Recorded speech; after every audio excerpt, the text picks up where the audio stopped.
And all they're doing is data gathering so they can hold on to it, twist it around and throw it back at you. Hello, I'm Dr. Jane, I'm a psychologist and this is Knowing Narcissism. In this video I wanted to talk about how narcissists get their feed. Like a vampire needs blood and we need oxygen, a narcissist has to have narcissistic feed, which is to feel admired and validated, to feel special, unique, all the things that you associate with a narcissist. That's what they need from other people, and that's why they surround themselves as much as possible with others that can give them their feed, to just puff their ego up and make them feel like the narcissist that they are. Now, the first thing that I will discuss, this isn't any particular order, but we'll just go through it as I talk about it, is being the victim. The narcissist loves to play the victim. They will play the sympathy card. And the video that I did that's in my videos on YouTube about narcissistic triangulation might be useful for a longer explanation of this.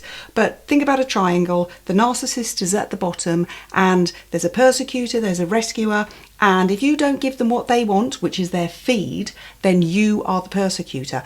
If you just kind of like give in to them because they just worn you down, momentarily you become the rescuer for them, but you're soon back to that kind of persecuting role that they give you if you don't carry on giving them their feed. So they love to play the victim, and they will think nothing about guilt tripping people as well. Oh, but you said, and oh, didn't you mean, are very typical narcissistic phrases that you'll hear when they are trying to get exactly what they want from you, which is, remember, attention and validation.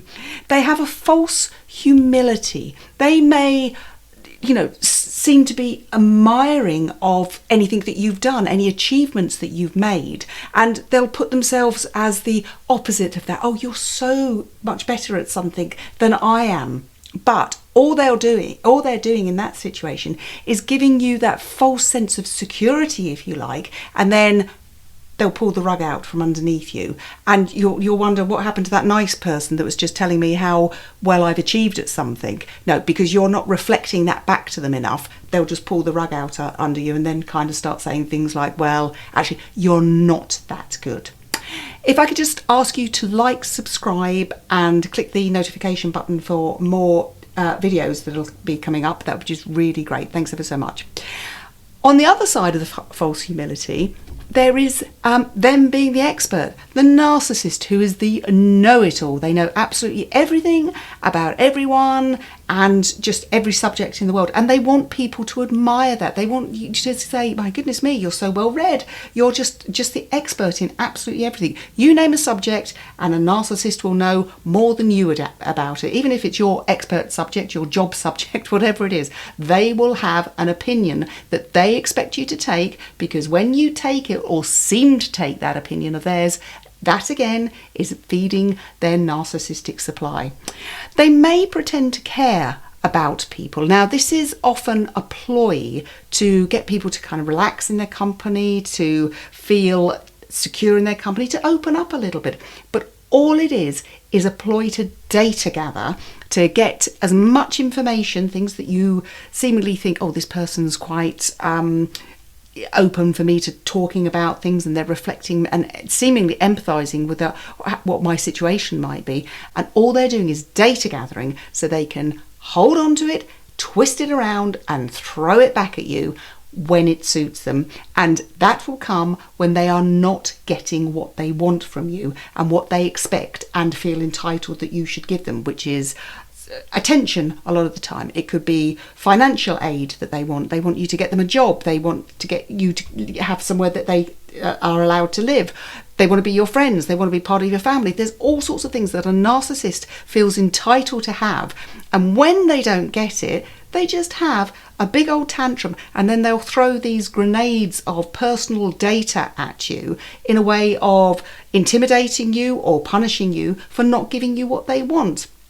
Now, the other thing that a narcissist might do is they seemingly sacrifice themselves for others. Now, this is very typical of the communal narcissist, the one that, oh gosh, just about every office has got, the one that kind of puts themselves out there for people. Well, do you know, I baked a cake for that person because it was their birthday and nobody else was going to do it. I know that nobody else was going to do it. And, you know, I know that they particularly like this type of cake. I don't particularly like it, so I won't be eating it. But here's the cake that I made. Oh, can everybody see what I'm doing? It's that kind of false humility and sacrificing themselves that again gets them narcissistic feed. In those cases, now I've heard about this, the cake's made, given to the person whose birthday it is, but the narcissist wants all the attention because narcissists are very childlike. You know, they operate on the emotional level of generally, you know, sort of like 4 or 5 year olds, and they are desperate for attention.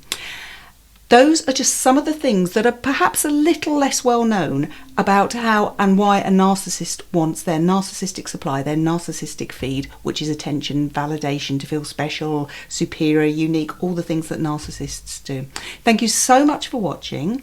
If I can again ask you to like, subscribe, share, click the notification bell, and if you go in the show notes below, there is a link to my Instagram page, and there's just tons more on there, little snippets about knowing narcissism. Take care, and I'll see you again soon.